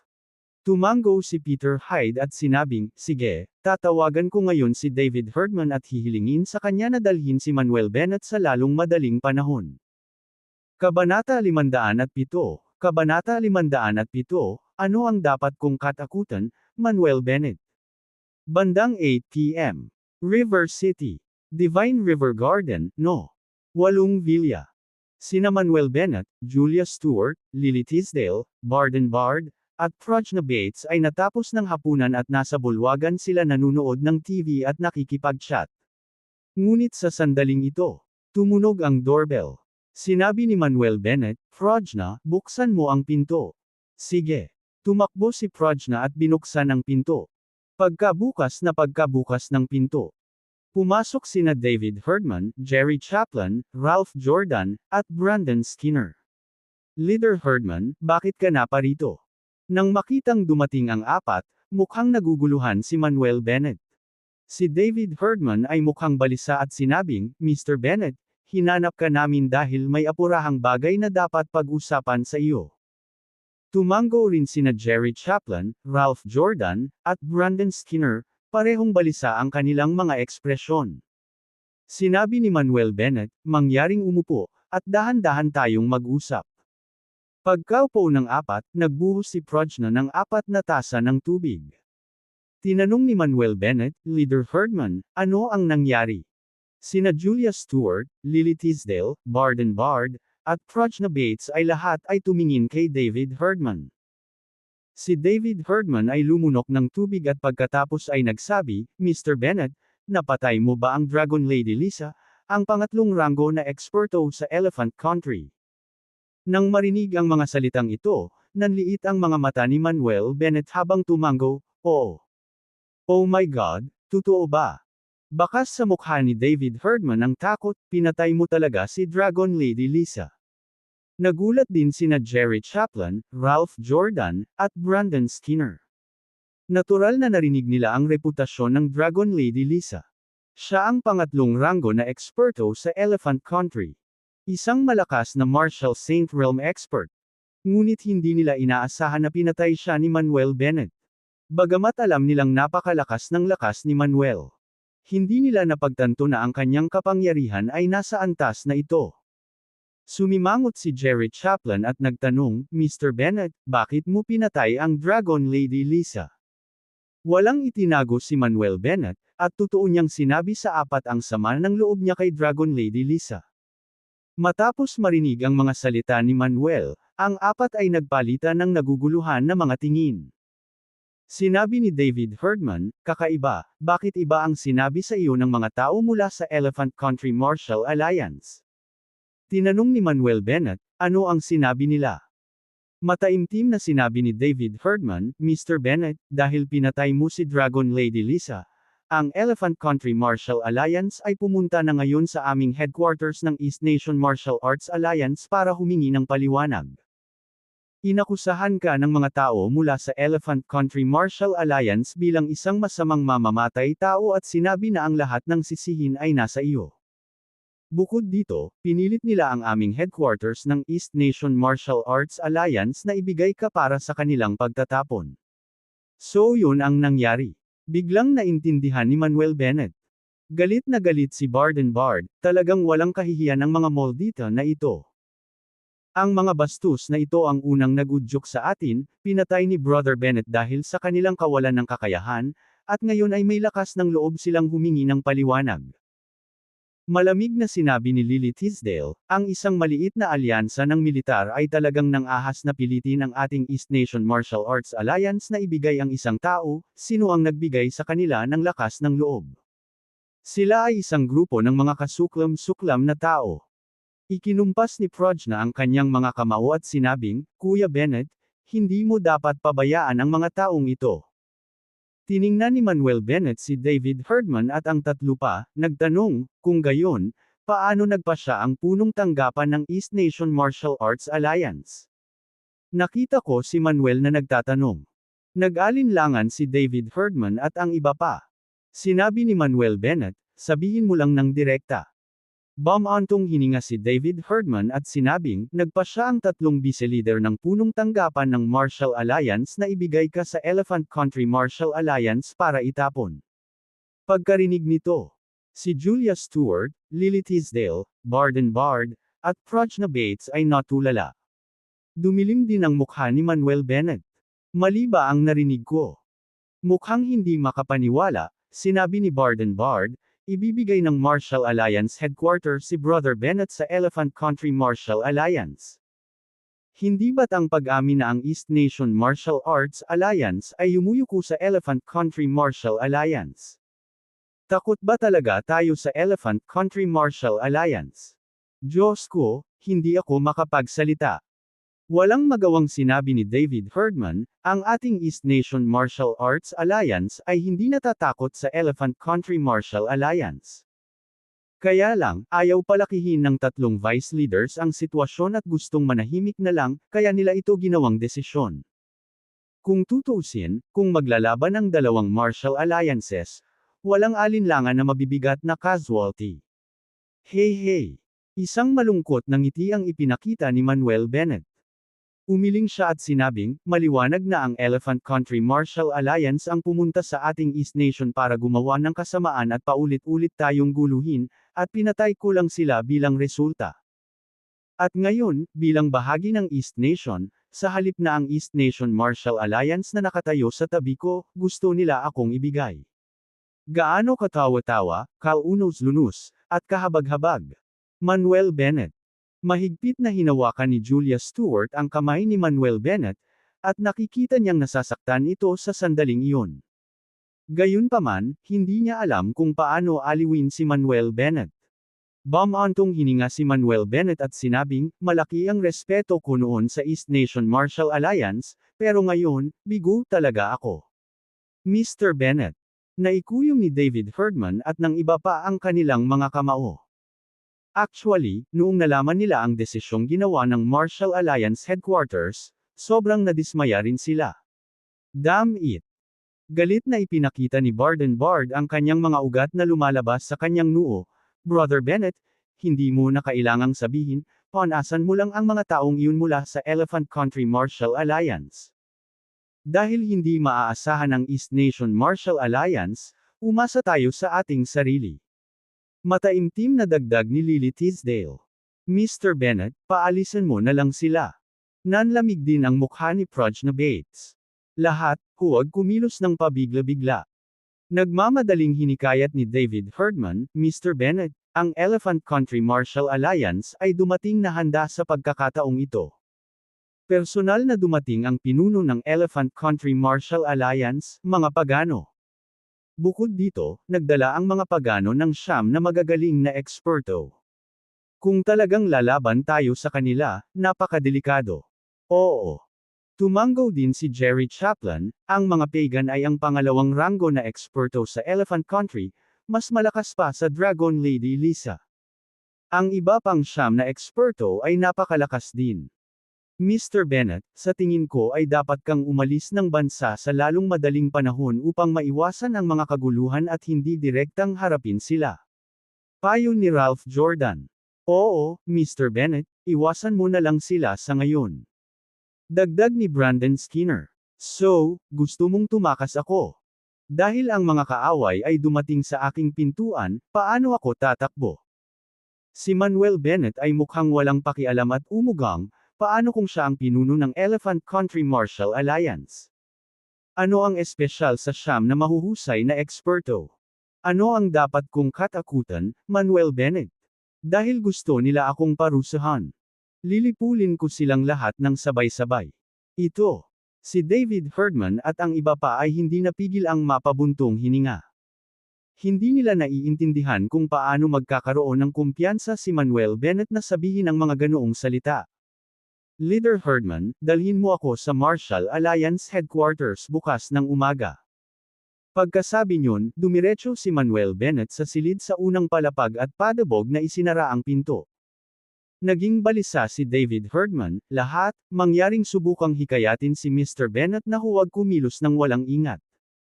Malamig ang mukha ni Lily Tisdale at sinabing, Leader Herdman, alam mo rin ang ugali ng kapatid kong si Bennett. Hindi siya kailanman yuyuko sa sinumang kaaway. Hindi kahit isang Diyos. Mataimtim ding sinabi ni Barden Bard, Leader Herdman, hindi na kailangang magsabi, dalhin mo na lang kami sa Martial Alliance Headquarters bukas ng umaga. Ito. Huminga ng malalim si David Herdman at tumango, sige. Maagang umaga kinabukasan. Paliparan sa River City. Sa bulwagan. Ang orihinal na plano ni Manuel Bennett ay mag-isa na pumunta sa Martial Alliance Headquarters. Gayunpaman, pinilit ni Lily Tisdale, Barden Bard, at Prajna Bates na sumama sa kanya, kaya pumayag siya. Nagpasya sina David Herdman, Jerry Chaplin, Ralph Jordan, at Brandon Skinner na manguna. Inayos ni Julia Stewart ang kwelyo ni Manuel Bennett at sinabing, Manuel Bennett, alam kong hindi kita mapipigilan. Pero sana lang makabalik kayong lahat ng ligtas. Sige, pangako ko sayo. Tumango si Manuel Bennett. Matapos maghintay ng ilang sandali. Pumasok si Manuel Bennett at ang kanyang partido sa VIP Channel at sumakay ng eroplano patungo sa Swallow North Province, Port City. Makalipas ang ilang sandali, lumipad ang eroplano at pumailan lang sa ulap. Tumingin si Manuel Bennett sa bintana, malamig na liwanag ang kumikislap sa kanyang mga mata, Martial Alliance Headquarters. Andito na ako. Kabanata 508, Kabanata 508, walang kapantay na dominasyon. Dahil malayo ang River City sa Harbor City. Kaya, ang eroplano ay kailangang lumipad ng higit sa 6 na oras bago tuluyang makarating sa Harbor City Airport. Pagdating nila sa Harbor City Airport, pasado 2:00 na ng hapon. Habang papalabas ng airport si Manuel Bennett at ang kanyang grupo, nakita nila ang ilang mga alagad na nakasuot ng martial arts uniform na naghihintay na sa hall. Leader Herdman, Master Chaplin, Master Jordan, Chief Skinner. Lumapit ang ilang disipulo ng Martial League at binati sila. Tumango si David Herdman at sinabing, dalhin mo kami sa Martial Alliance Headquarters. Pakiusap. Ang isa sa mga alagad ay gumawa ng isang kilos ng paanyaya. Pagkatapos, sumakay si Manuel Bennett at ang kanyang partido sa kotse, umalis sa Harbor City Airport, at dumiretso sa Martial Alliance Headquarters. Kasabay nito, punong tanggapan ng Martial Alliance. Sa main hall, si Gentry Lewis, Peter Hyde, at Pamela Steele ay nakaupo sa mga punong posisyon. Ang mga pagano at iba pa ay nakaupo sa malapit. Ang kapaligiran sa bulwagan ay medyo mapang-api. Hinamplas ng mga pagano ang mesa at galit na sumigaw, Mr. Luis, halos isang araw na kaming naghihintay. Kailan ba talaga darating ang lalaking iyon na si Manuel Bennett? Gustong magalit si Gentry Luis ngunit nagpipigil pa rin at sumagot, tumawag kaninang umaga ang pinuno ng River City Marshall Alliance, si David Herdman, at umalis sila kinaumagahan. Malayo lang dito ang River City kaya medyo matagal.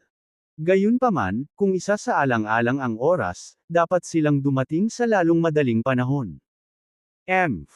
Malamig na sumangot ang mga pagano at sinabing, Mr. Luis, maaaring nagsisinungaling sa iyo si Leader Herdman ng River City Marshall Alliance. Hindi ba talaga sila umalis? Ngumisi si Gogger, alam ng lalaking iyon na si Manuel Bennett na ang pagpunta dito ay isang dead end, natatakot akong tumakas na siya. Hahaha. Itong mga East Nation martial artists ay ganito lang, lahat mahiyain at takot sa gulo, mapangahas gawin pero hindi humarap. Natatakot ako na talagang tumakas ang lalaking iyon. Nagtawanan din ang iba mula sa Elephant Country Martial Alliance, puno ng pangungutya ang kanilang mga mata. Tumakbo. Ngumisi ang mga pagano, maaari bang tumakas ang taong ito sandali, maaari ba siyang tumakas habang buhay? Saan man siya tumakbo, hahanapin siya ng ating Elephant Country Martial Alliance at pagkatapos ay hiwa-hiwain siya. Nang magsasalita na sana si Gentry Luis ay tumunog ang kanyang cellphone. Nilabas niya ang phone niya at sinagot ang tawag. Pagkatapos ng tawag, mataimtim na sinabi ni Gentry Luis, tumawag lang ang mga tao natin para sabihing sinundo na nila ang mga bisita at papunta na sila rito. Nang marinig ito, isang bakas ng sorpresa ang lumitaw sa mga mata ng mga pagano at iba pa. Gogger chuckled, nako, mukhang malaki ang lakas ng loob nitong lalaking ito ni Manuel Bennett, talagang naglakas loob siyang sumama. Ngumisi si Taylors, alam ko yata ang batang ito na hindi siya makakatakas, kaya hindi na lang siya nag-abala sa pagtakbo. Puno ng kawalang awa ang mga mata ng mga pagano, buti na lang darating ang lalaking ito, kaya hindi na natin kailangang mag-aksaya ng enerhiya sa paghahanap sa kanya.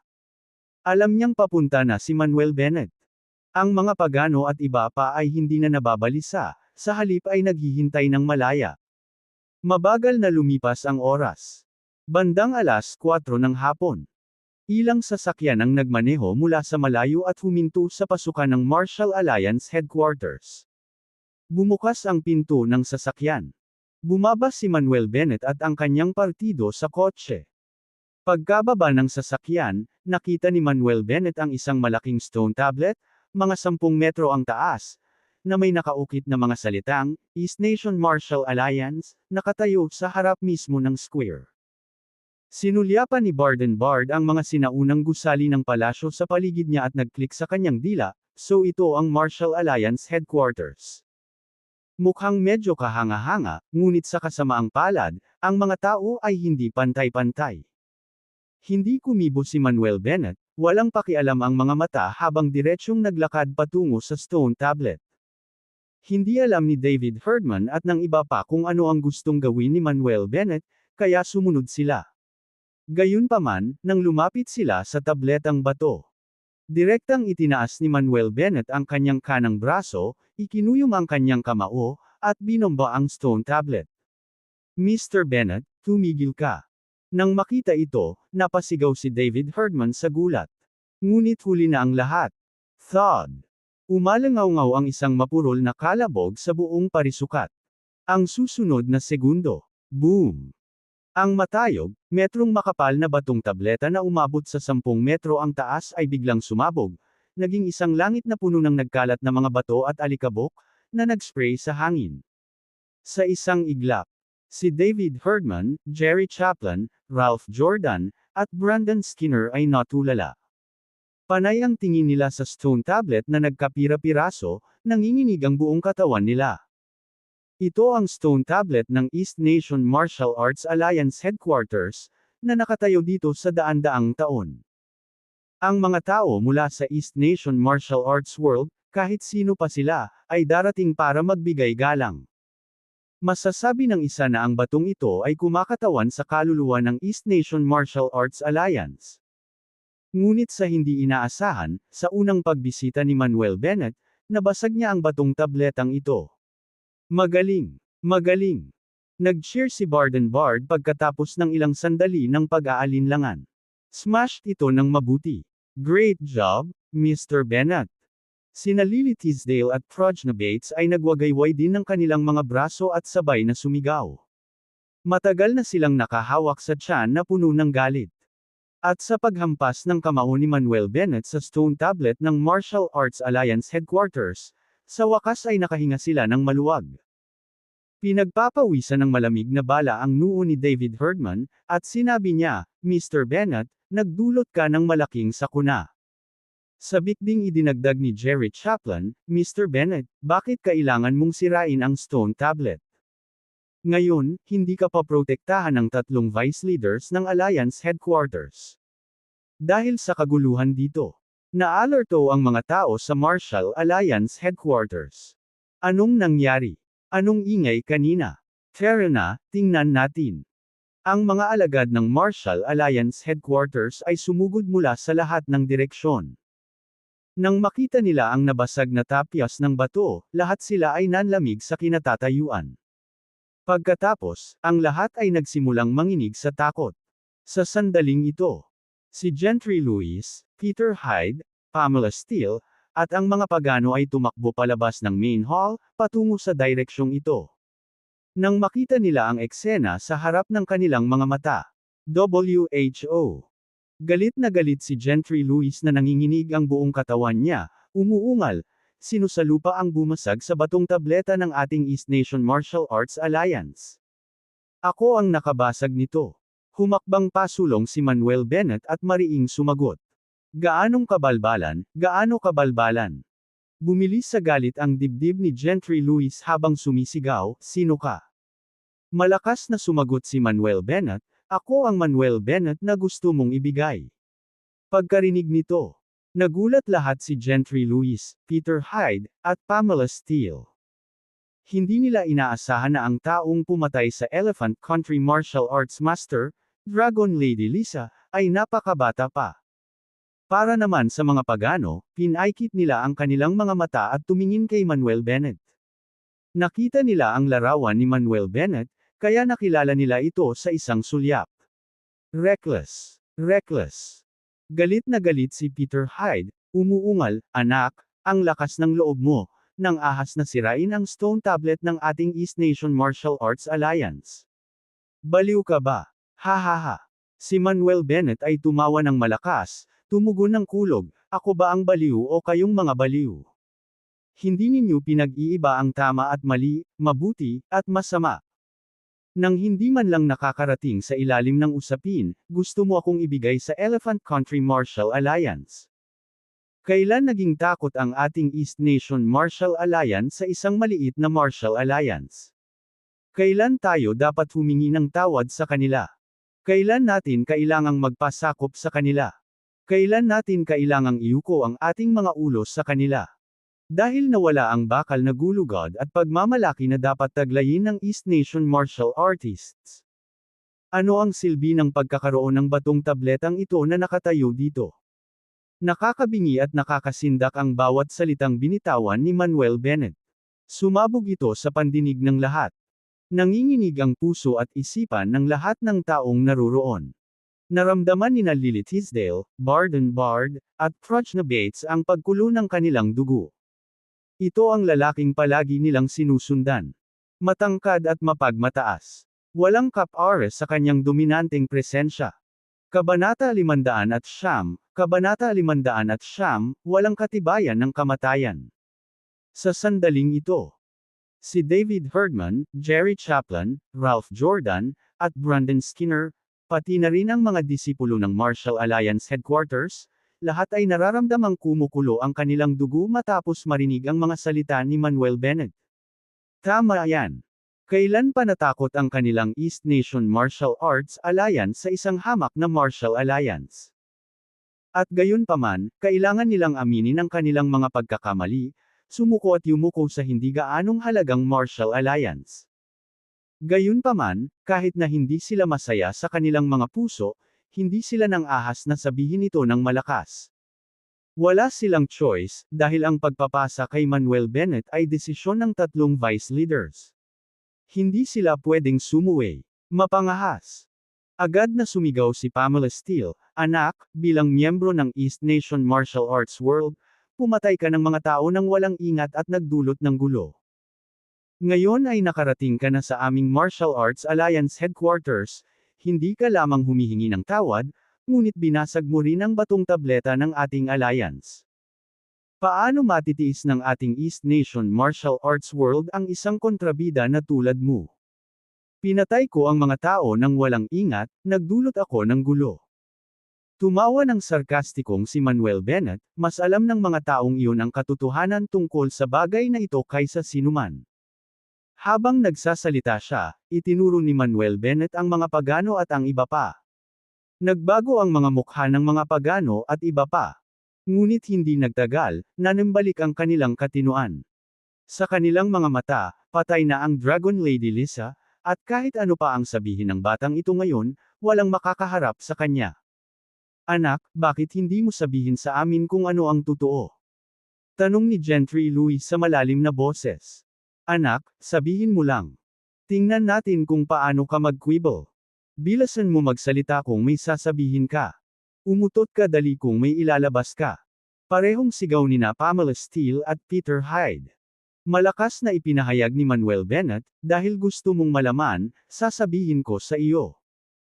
Pagkatapos noon, maigsi na sinabi ni Manuel Bennett ang buong katotohanan tungkol sa kanyang mga hinaing kay Dragon Lady Lisa sa lahat ng naruroon.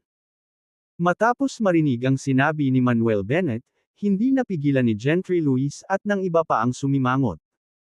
Pagkatapos ng lahat, ang mga salita ni Manuel Bennett ay makatwiran at nakakumbinsi. Pagkatapos ng kanyang mga salita, sinulyapan ni Manuel Bennett ang lahat ng naruroon at malakas na sinabi, "Sinabi ko ang totoo tungkol sa nangyari hindi dahil natatakot ako sa mga taong ito mula sa Elephant Country, ngunit dahil ayaw kong ma-frame ako ng walang dahilan. Kung maniwala ka man o hindi, ikaw ang bahala. Anak, halatang nangangatal ka."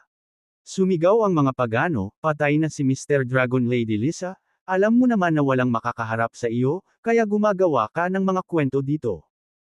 Anak, pinatay mo ang aking amo at kapatid, ibigay mo sa akin ang iyong buhay. Bata, ngayon dapat ka naming bayaran sa madugong utang mo. Patayin ang batang ito." Ang tatlong nakaitim na damit na si Zach Abbots ay biglang umungal at sinugod si Manuel Bennett. Malamig na tumikim si Manuel Bennett, "Ano, natatakot ka ngayong nalantad ko na ang katotohanan?" Gayunpaman, tulad ng tatlong nakaitim na damit na si Zach Abbots ay sumugod sa pagpatay. "Gusto mong saktan ang Kuya Bennett ko nang walang pahintulot ni Buddha, ako." Umungol si Barden Bard, hawak ang dragon pattern na Zen stick, kumislap, at inindayog ito patungo sa tatlong Zach Abbots na nakaitim na damit. Mamatay. Whoosh! Sa pag-alis ng stick, lumikha ito ng bugzo ng hangin, dala ang kapangyarihang walisin ang libu-libong sundalo, at tinamaan ang tatlong nakaitim na si Zach Abbots. "Ito ang dragon pattern ng aking Master Zen stick. Nasa kamay mo talaga. Ang pagkamatay ng aking Panginoon ay dapat na may kaugnayan sa iyo." Nakilala agad ng tatlong nakaitim na damit na si Zach Abbots ang dragon pattern na Zen stick sa mga kamay ni Barden Bard. Nagalit silang lahat at sumugod kay Barden Bard. Bagamat ang tatlong nakaitim na si Zach Abbots na ito ay may Grandmaster level of cultivation, hindi sila kalaban ni Barden Bard. Pagkatapos ng lahat, nakapasok na si Barden Bard sa yugto ng Early Great Master, hindi kalayuan sa Great Master mid-stage. Kaya, ang pagindayog na ito ng mga tauhan ni Barden Bard ay direktang binasag ang pagsalakay ng tatlong nakaitim na si Zach Abbots. Susunod na instant. Boom! Boom! Boom!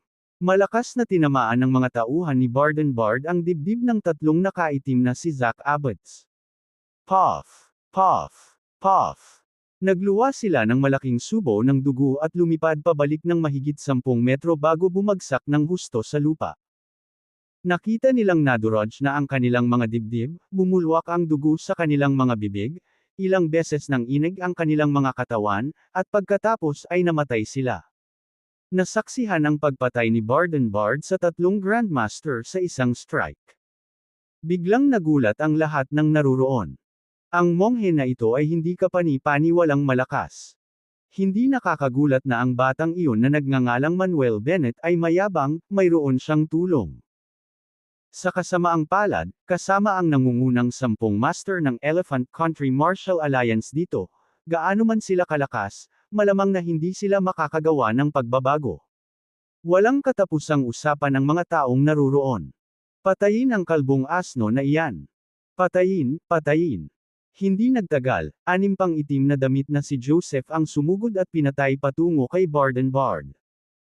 Ang 6 na black clothes na ito na cultivation ni Joseph ay nasa pagitan pa rin ng early stage Grandmaster at Grandmaster Perfection.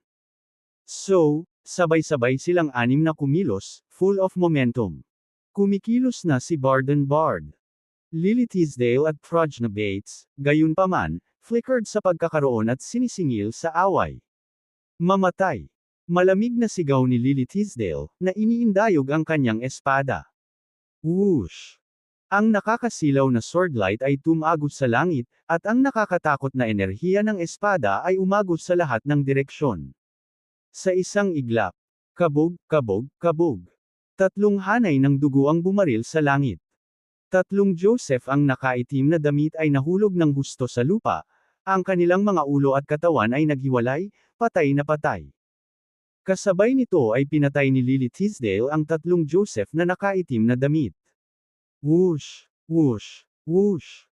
Si Prajna Bates, na hawak ang kanyang kuna, ay nagsagawa ng shadow escape skill at commandat na lampasan ang iba pang 3 Joseph na nakaitim na damit. 3 itim na kislap ng malamig na liwanag ang dumaan sa isang iglap, kasing bilis ng kidlat. Ang susunod na segundo. Ma'am, ma'am, ma'am. 3 Joseph na nakasuot ng itim, na tinakpan ang kanilang dumudugong leeg, ay bumagsak ng husto sa lupa at hindi nagtagal ay namatay. Ilang minuto lang ang nakalipas. 9 na Joseph na nakaitim na damit ang pinatay sa mga kamay ni na Bard, Lily Teasdale, at Prajna Bates. Sa sandaling ito, lahat ng mga taong naruroon ay muling nagulat. Malakas na si Bard. Ngunit sa kanilang pagtataka, ang binatang ito na may espada at ang tila malambot at hindi nakakapinsalang batang babae ay napakalakas din.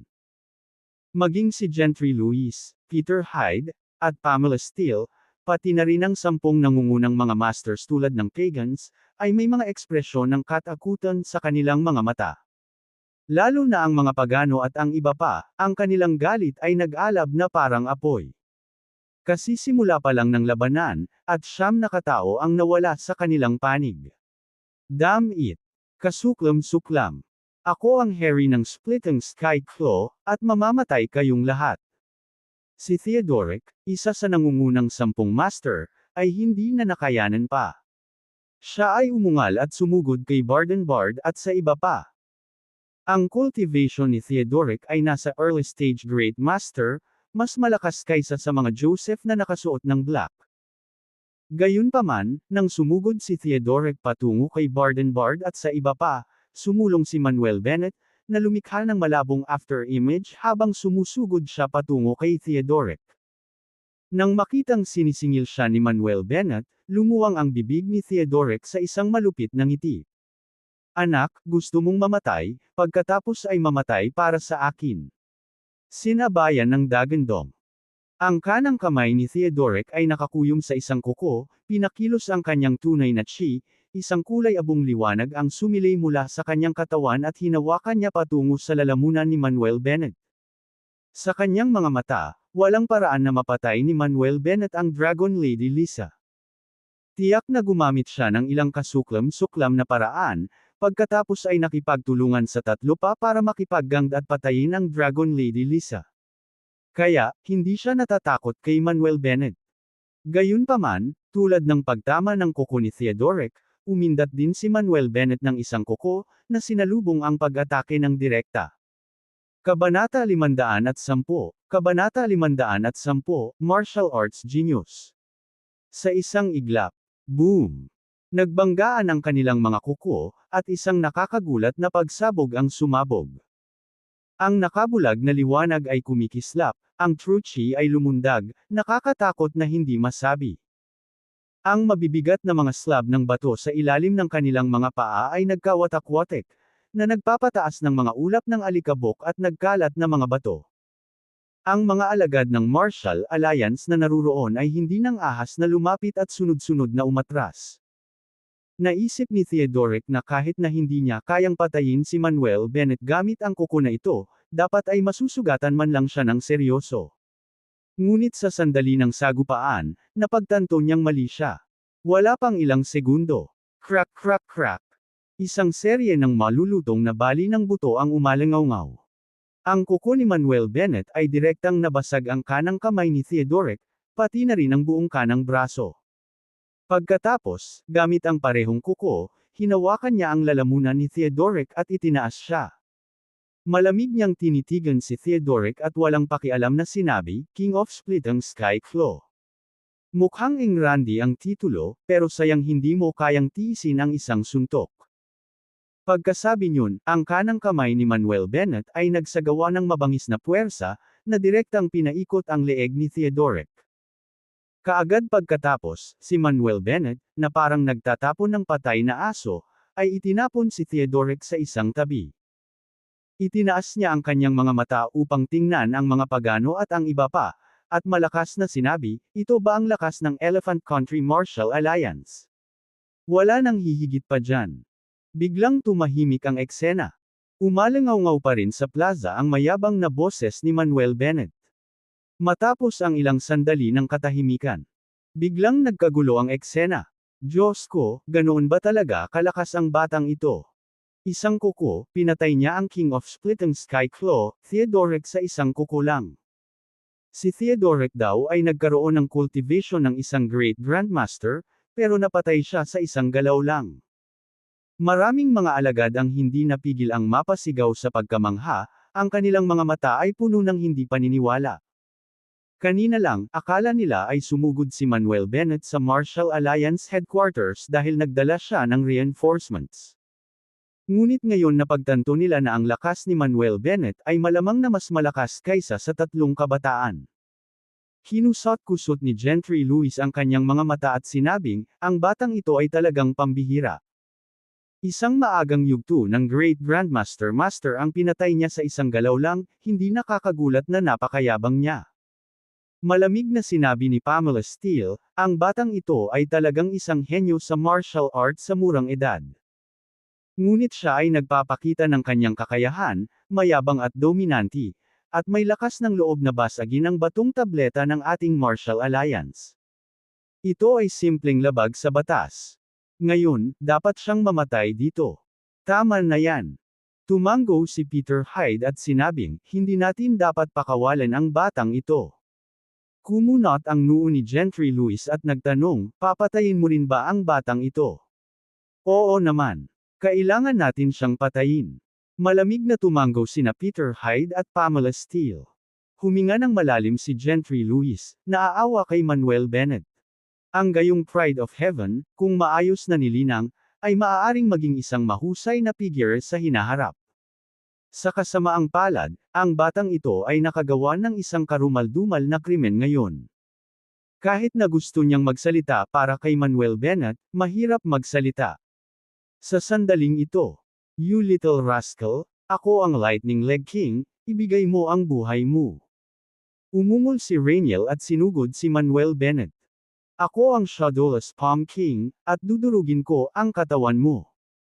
Sumunod din si Isaac, sinundan ng malapitan ni Rainiel, at sabay na inatake si Manuel Bennett.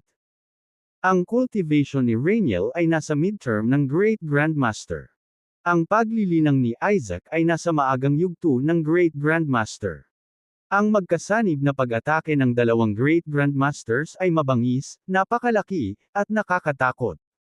Bukod dito, pareho silang napakabilis. Nilapitan nila si Manuel Bennett halos sa isang kisap mata. Walang anino na nabasag na palad. Si Isaac, na nasa harapan, ay agad na pinakilos ang kanyang Truchi sa sukdulan. Itinaas niya ang kanyang mga braso, sunod-sunod na palad, at ibinato ang 12 sunod-sunod na palad, na lumikha ng serye ng mga puting anino ng palad na tumama kay Manuel Bennett. Gayunpaman, hindi umiwas o umatras si Manuel Bennett, ang kanyang ekspresyon ay kalmado at walang pakialam, na parang hindi naapektuhan. Sakto namang tumatama ang 12 palad ni Isaac. Ang kanang kamay ni Yang Luo ay naging palad, at marahas niyang sinampal ito. Boom! Walang humpay na umalangaw ang nakakatakot na banggaan at tunog ng pagsabog. Ang parisukat, 2 beses ang laki ng isang football field, nanginginig bilang tugon. Ang mga slab ng bato sa lupa ay patuloy na nabasag, nagiging nakakalat na mga bato, pumailan lang sa langit tulad ng isang sandstorm. Sa sandaling ito, isang matinis na sigaw ang dumaan. Lahat ay nagtaas ng kanilang mga mata upang makita. Nakita nila na si Isaac ay sinampal sa lupa ng palad ni Yang Luo. Sa sandaling ito, si Isaac ay hindi kumikibo, ang kanyang katawan ay natatakpan ng mga dagwang sugat, halatang namatay sa sampal ni Yang Luo. Gayunpaman, tulad ng sinampal ni Yang Luo si Isaac hanggang sa mamatay. 18 tuloy-tuloy na paa. Umalangaw ang isang paputok na dagandong. Sinisingil ni Rainiel mula sa gilid. Ang kanyang katawan ay tumalon sa hangin, tulad ng kidlat, at siya ay sumipa palabas ng 18 beses na sunod-sunod, bawat isa ay nakatutok sa mahahalagang bahagi ni Yang Luo. Gayunpaman, hindi pa rin umatras o umiwas si Yang Luo. Sa halip, habang lumampas ang 18 sipa ni Rainiel, itinaas niya ang kanang paa at marahas na sinipa palabas. Ang sipa ni Yang Luo ay simple at direkta, mapagpasyahan at matulin, ang kapangyarihan at pagkasira nito ay mas brutal at marahas. Sa isang iglap, basag. Ang tunog ng mga sirang buto ay umalangaw. Sa sipa na ito, direktang nabasag ni Yang Luo ang mga anino ng binti ni Rainiel, na nabasag ang mga binti ni Rainiel. Napasigaw si Rainiel sa sakit, namilipit ang mukha sa sakit. Matapos mabali ang mga binti ni Rainiel, hindi gaanong hamina ang lakas ng sipa ni Yang Luo, at patuloy itong tumama sa dibdib ni Rainiel. Si Rainiel ay nagluwa ng isang subo ng dugo, ang kanyang katawan ay lumilipad pabalik na parang bola ng kanyan, at bumagsak sa isang makapal na halijing bato sa gilid ng parisukat na may boom. Ang halijing bato, na ilang beses na mas makapal kaysa sa baywang ng isang nasa hustong gulang, ay gumuho sa isang dagandong. Malakas na bumagsak si Rainiel sa lupa, bumulwak ang dugo mula sa kanyang bibig, at mabilis na huminto sa paghinga. Sa ngayon, hari ng Splitting Sky Claw, Theodore. Haring Palm na walang anino, Isaac. Kidlat Leg King, Rainiel. Patay lahat. Higit sa lahat. Lahat ng 3 Elephant Country Master ay pinatay ni Yang Luo sa isang galaw. Bukod dito, ang 3 master na ito ay namatay lahat sa kanilang mga lugar ng kadalubhasaan. Namatay si Theodore sa ilalim ng mga kuko ni Yang Luo. Namatay si Isaac sa ilalim ng palad ni Yang Luo. Namatay si Rainiel sa paanan ni Yang Luo. Nakakaloka. Laking gulat ng lahat ng naruroon. Gaano kalakas ang batang ito? Napatay pa niya ang isang Great Master mid-stage expert sa isang galaw lang. Umalangaw ang sunod-sunod na tandang sa karamihan. Ang iba ay natakot na manginig, ang kanilang mga titig kay Yang Luo ay puno ng takot. Maging sina Gentry Lewis, Peter Hyde, at Pamela Steele, na pawang nasa Marshall Saint Realm, ay sumimangot. Sa sandaling ito, napagtanto nila na hindi pa nila nakita ang kultibasyon at lakas ni Yang Luo mula simula hanggang wakas. Lalo na ang mga pagano at iba pa, nagsalubong ang kanilang mga kilay, at ang galit sa kanilang mga puso ay lubos na nag-alab. 9 sa kanilang mga Joseph na nakaitim na nakadamit ay pinatay ng 3 lalaking dinala ni Yang Luo. Namatay lahat sina Theodore, Isaac, at Rainiel sa kamay ng batang ito. Tulad ng lahat ay natigilan. Tumangala si Yang Luo sa mga pagano at iba pa, at malakas na sinabi, "Ayaw mo pa rin bang magsama-sama? Kung hindi kayo magsasama ngayon, wala kayong pagkakataon. Magsama kayo, patayin niyo siya." Ikan-away ng mga pagano ang kanyang kamay at naglabas ng utos.